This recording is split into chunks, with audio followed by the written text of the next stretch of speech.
প্রিয় ছাত্রছাত্রীরা, তোমরা প্রথম ক্লাসে অ্যাক্টিভ প্যাসিভের প্রথম ভিডিওতে দেখতে পেরেছো কিভাবে অ্যাক্টিভ প্যাসিভ জানা যায় এবং এর অর্থটা কি দাঁড়ায় বা কিভাবে অর্থ বের করতে হয়। আজকে অ্যাক্টিভ প্যাসিভের দ্বিতীয় ভিডিওতে আমি তোমাদের জন্য আলোচনা করব অ্যাক্টিভ প্যাসিভ কিভাবে পরিবর্তন করা যায়, মানে কিভাবে আমরা অ্যাক্টিভ থেকে প্যাসিভ পরিবর্তন করব। সো প্রথমে তোমাদের আমি বলেছিলাম যে আমার এই ক্লাসগুলো আমার প্যালকে অধ্যয়নরত ক্লাস 6 এবং 7 বিশেষ যারা বিগিনার লেভেল আছে তাদের জন্য আমি এগুলো ছাড়ছি। অ্যাক্টিভ প্যাসিভে অনেক হায়ার লেভেলের আলোচনা আছে, আমি সেগুলো এখানে করছি না, এগুলো আমার মতো ক্লাসই করে থাকি। তো পরবর্তীতে যদি প্রয়োজন হয় আমি এই ক্লাসগুলো পড়ে দেব, বাট আমি এখানে শুধু এলিমেন্টারি ও রুডিমেন্টারি লেভেলে আলোচনা করছি অ্যাক্টিভ এবং প্যাসিভ হয়েছে। ঠিক আছে, এখন আমি কথা না বাড়িয়ে আলোচনা চলে যাচ্ছি। এখন হচ্ছে পরিবর্তনটা, অর্থাৎ এক থেকে প্যাসিভে পরিবর্তনটা। একটা বিষয় তোমাকে মনে রাখতে হবে, যে বাক্যগুলো আমি এখানে লিখেছি সবগুলো অ্যাক্টিভ হয়েছে, এগুলো সবগুলো অ্যাক্টিভ হয়েছে। কেন অ্যাক্টিভ হয়েছে আছে তোমরা জানো, যে এগুলো কেন অ্যাক্টিভ হয়েছে। এখানে কয়েকটা কারণে অ্যাক্টিভ হয়েছে, এগুলো তুমি বলতে পারো যে প্রথম হচ্ছে এখানে বি প্লাস ওয়াজ পার্টিসিপল নেই তাই অ্যাক্টিভ হয়েছে। দুই নাম্বার হচ্ছে এইখানে যে সাবজেক্ট গুলো আছে এরা হচ্ছে পারফর্মার সাবজেক্ট, এবং পারফর্মার সাবজেক্ট আমি এর আগে আলোচনা করেছি। পারফর্মার সাবজেক্ট মানে হচ্ছে কাজটা সম্পাদন করে এবং সেটা একটি বয়সে থাকে। একটি বয়সে যে সাবজেক্ট হচ্ছে পারফর্মার সাবজেক্ট, এবং বি প্লাস পাস পার্টিসিপল নেই, এগুলো সবগুলো একটি বয়স। এবার আমরা এগুলো প্যাসিভে করব। তোমাকে একটা বিষয় মনে রাখতে হবে যে সব অ্যাক্টিভ ভয়েস বাক্যকে কিন্তু প্যাসিভ করা যায় না। প্রথমে তোমাকে এটা মাথায় রাখতে হবে, সব অ্যাক্টিভ ভয়েসকে প্যাসিভ করা যায় না। তুই বলতে পারো কেন প্যাসিভ করা যায় না, আমি সব বাক্যকে প্যাসিভ করব, আমার সমস্যাটা কি? সমস্যা হলো কারণ প্যাসিভ করতে হলে তোমার যে বিষয়টা তোমার জানতে হবে সেটা হচ্ছে একটা বাক্যের অবশ্যই অবজেক্ট থাকতে হবে। যদি যে সমস্ত বাক্যে ভার্বের অবজেক্ট থাকে, আমি আবার বলছি, সব বাক্যকে চাইলে অ্যাক্টিভ থেকে প্যাসিভ করা যায় না। অ্যাক্টিভ থেকে প্যাসিভ করতে হলে ওই সমস্ত বাক্যকে অ্যাক্টিভ থেকে প্যাসিভ করা যায় যে সমস্ত বাক্যে ভার্বের অবজেক্ট থাকবে। যে সমস্ত বাক্যে ভার্বের অবজেক্ট থাকবে সেই বাক্যগুলোকে মূলত প্যাসিভ করা যায়। তো যেহেতু ইংরেজি বাক্যে সব বাক্যে অবজেক্ট থাকে না, সব বাক্যে অবজেক্ট থাকে না, তাই সব বাক্য প্যাসিভ হয় না। তাহলে এখানে যে বাক্যগুলো লিখেছি সবগুলো বাক্যের মধ্যে অবজেক্ট আছে। তুমি বলতে পারো স্যার অবজেক্ট জিনিসটা কি, এটা তো আমি বুঝি না। ঠিক আছে, আমি তোমাকে সংক্ষেপে বলছি। অবজেক্ট হলো মেইন ভার্বের পরে, এই যে মেইন ভার্বের পরে, এটা হচ্ছে মেইন ভার্ব, এই যে মেইন ভার্ব, এই যে মেইন ভার্বের পরে যদি তুমি মেইন ভার্বের পরে, মেইন ভার্ব এর পরে যদি তুমি এসবি দেখো, এস মানে হচ্ছে ব্যক্তি অথবা এসটিএস বস্তু দেখো, ব্যক্তি বা বস্তু দেখো, এটাই হচ্ছে অবজেক্ট। এটাই হচ্ছে অবজেক্ট। যদি তুমি এসবি মানে হচ্ছে সামবডি, এসটিএস মানে সামথিং, তুমি যদি এসবি বা এসটি দেখো, এসটিএস দেখো, দ্যাট মিন্স এটা হচ্ছে অবজেক্ট। যেমন আমরা এখানে একটা এসটিএস দেখতে পাচ্ছি, যে সামথিং দেখতে পাচ্ছি, এটা হচ্ছে অবজেক্ট। যেহেতু এটার অবজেক্ট আছে তাই আমরা এটাকে প্যাসিভ করতে পারবো। আর একটা ছোট্ট কথা বলে রাখি, যেই ভার্বের অবজেক্ট থাকে তাকে বলা হয় ট্রানজিটিভ ভার্ব। যেই ভার্বের এরকম এসপিএসটিএস থাকে তাকে বলা হয় কি ভার্ব? কি ভার্ব বলেছি? Transitive verb. এই যে ট্রানজিটিভ ভার্ব, তো ট্রানজিটিভ ভার্ব হচ্ছে ভার্ব প্লাস অবজেক্ট, এসবি বা এসটিএস, এসবি বা এসটিএস ব্যক্তি বা বস্তু। যখন এই ভার্বের যখন অবজেক্ট থাকবে সেই ভার্বগুলোকে বরং প্যাসিভ করা যায়, অন্য কোনো ভার্ব যাদের অবজেক্ট তাদেরকে প্যাসিভ করা যায় না। যেমন আমি একটা ছোট উদাহরণ দিই, যেমন এই বাক্যটা তুমি এই বাক্যটাকে প্যাসিভ করতে পারবে না, আই গো টু স্কুল, কারণ এই বাক্যে ভার্বের কোনো অবজেক্ট নেই। এখানে টু স্কুল এটা অবজেক্ট নয়, এটা অবজেক্ট নয়। এটা কি? এটা পরে আলোচনা হবে। এটা একটা অ্যাডভার্বিয়াল ফ্রেজ, এটা নিয়ে পরে আলোচনা হবে। যেহেতু এখানে গো এর পরে এসবিএসটিএস নেই, এটা হচ্ছে ট্রানজিটিভ ভার্ব, এটা হচ্ছে ইনট্রানজিটিভ ভার্ব, এটা হচ্ছে ইনট্রানজিটিভ ভার্ব। যেমন for example he came late, এখানে লেট এটা ব্যক্তিও নয় বস্তুও নয়, এটা এসবিও নয়, এসটি মানে এটা অবজেক্ট নয়, এটা একটা অ্যাডভার্ব, এটা একটা অ্যাডভার্ব। এগুলো পরে আলোচনা হবে। এটা একটা অ্যাডভার্ব, কিন্তু এটা এসবিএসটিএস নয়, সেটা তো ভুলে যাচ্ছে। লেট এটা ব্যক্তিও নয় বস্তুও নয়, এটা এসবিও নয়, এসটিএস নয়। দ্যাট মিন্স এখানে এই ভার্বটার অবজেক্ট নেই, এটা হচ্ছে ইনট্রানজিটিভ ভার্ব। ইনট্রানজিটিভ ভার্ব যখন হবে সেগুলোকে প্যাসিভ করা যায় না। তাই কথাটা বলেছি, সব বাক্য ইংরেজি প্যাসিভ করা যায় না। প্যাসিভ করা যায় ওই সমস্ত বাক্যকে যাদের পরে এসবিএসটি বা অবজেক্ট থাকে। ঠিক আছে, এবার আমরা পরিবর্তনে চলে যাই। তাহলে আমরা সব বাক্যকে প্যাসিভ করতে পারবো না, এই কথাটা মনে রাখতে হবে তোমাকে। ঠিক আছে, এখন দেখো পরিবর্তনে চলে যাই। পরিবর্তনে চলে গেলে তোমাকে যে কাজটা করতে হবে, যে অবজেক্ট যেটা তাকে সাবজেক্ট করতে হবে।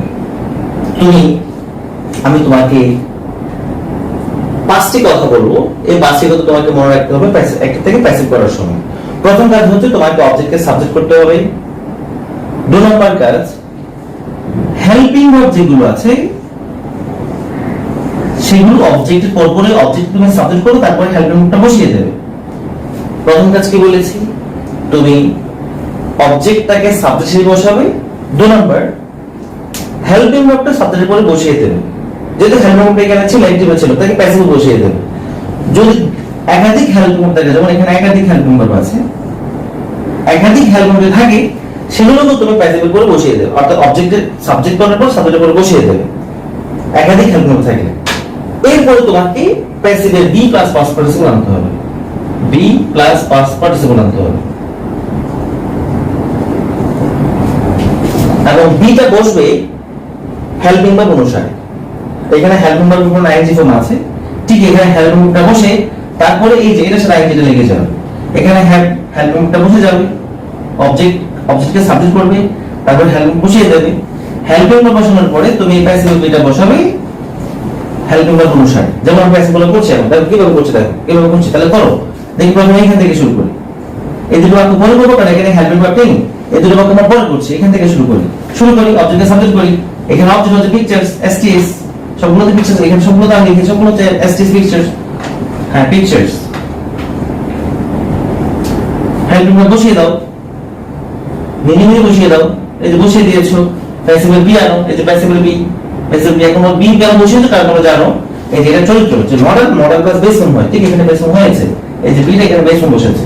এটা কি বুঝতে পেরেছো? আর যদি কোনো পড়া না বুঝে থাকো তবে অবশ্যই সেটা মন্তব্যে উল্লেখ করবে। তুমি যদি পড়াটা বুঝতে না পারো তো মন্তব্যের মধ্যে সেটা উল্লেখ করবে। আমরা অবজেক্টকে সাবজেক্ট করেছি, হেল্পিং ভার্বটা বসিয়ে দিয়েছি। যেটা এটা ফিউচার টেন্স, তাই ফিউচার টেন্সে প্যাসিভ হবে। একটা কথা, যেই টেন্সে অ্যাক্টিভ সেই টেন্সে প্যাসিভ হবে, যেই টেন্সে অ্যাক্টিভ আছে সেই টেন্সের মধ্যে প্যাসিভ হবে। Present perfect active, present perfect passive, present continuous active, present continuous passive, past continuous active, past continuous passive. এটা বুঝলে তুমি এটা বুঝে যাবে। এখানে মডেলে অ্যাক্টিভ আছে, মডেলে প্যাসিভ হবে।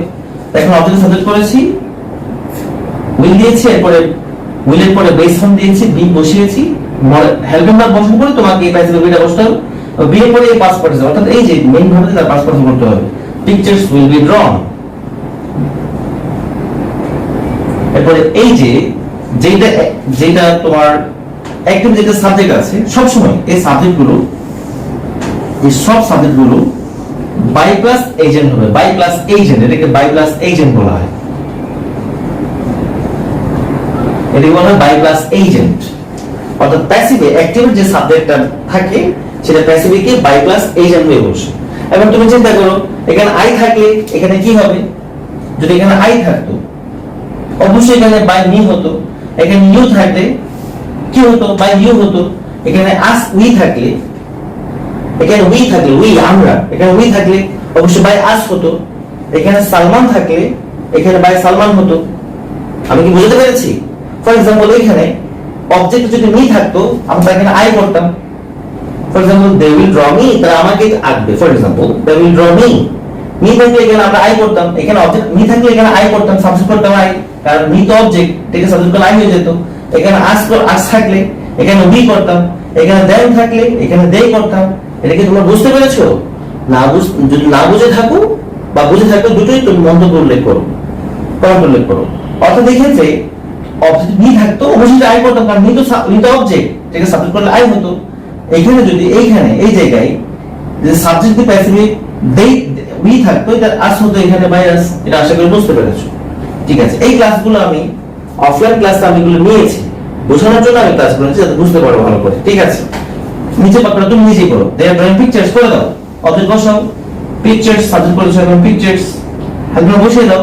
পিকচার্স বহুবচন, যেহেতু এখানে পিকচার্স বহুবচন তার সাথে আরই বসবে, যেহেতু হাতগুলো বসে গেছে পিকচার্স। আর যদি এখানে আ পিকচার হতো এখানে আ পিকচার হতো তখন কি এই হেল্পিং ভার্বটা কি আর হতো কখনো হতো আ পিকচার ইজ হতো আ পিকচার ইজ, মানে এখানে পিকচারস কিন্তু বহুবচন তার সাথে আরটা নিয়ে চেঞ্জ হয়েছে।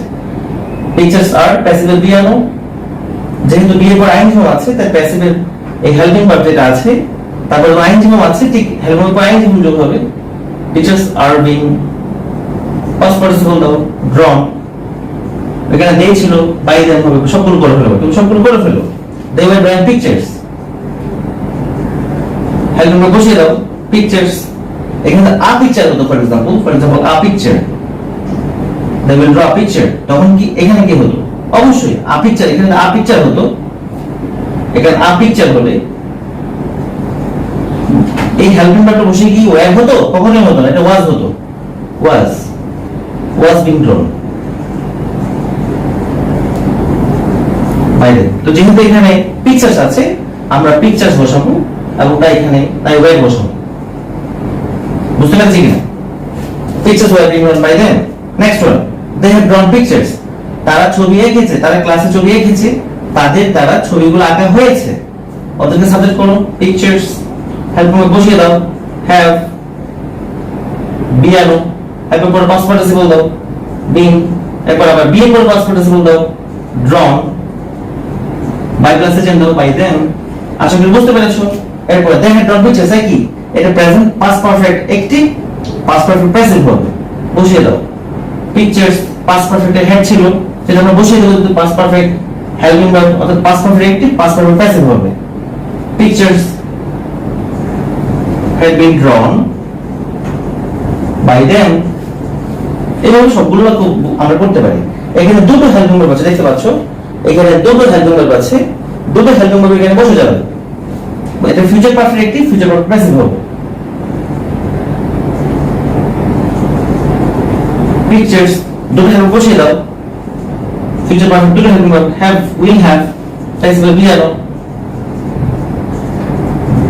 পাস্ট পার্টিসিপল দাও ড্রন বাই देम। এইভাবে আশা করি তোমরা সবগুলো করতে পারবে।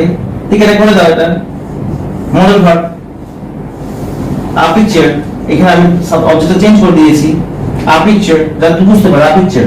কারণ হ্যাভ টু মডেল ভার্বটা বসাও, তখন কি হ্যাভ টু হবে? এটা তো ইট বোঝায়, যেহেতু এক বচন তাই আমরা জানি হি সি এর সাথে দ্বিতীয় প্রথম হবে, এটা হ্যাজ টু হবে, a picture has two.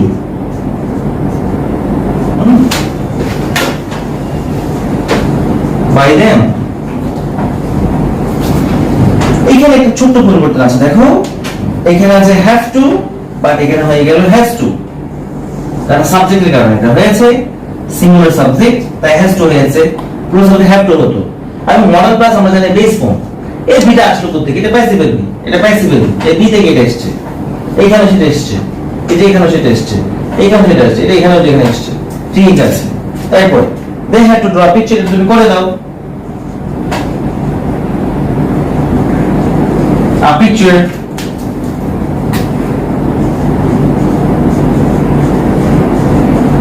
had to be drawn by them।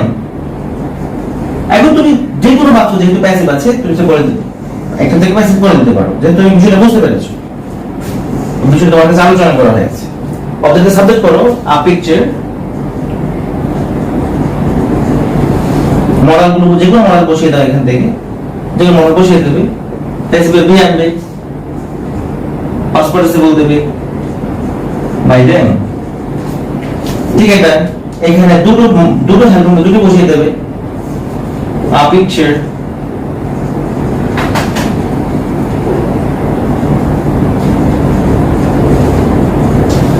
might have been, এটা হচ্ছে প্যাসিভে বি এসছে, past participle drawn by them।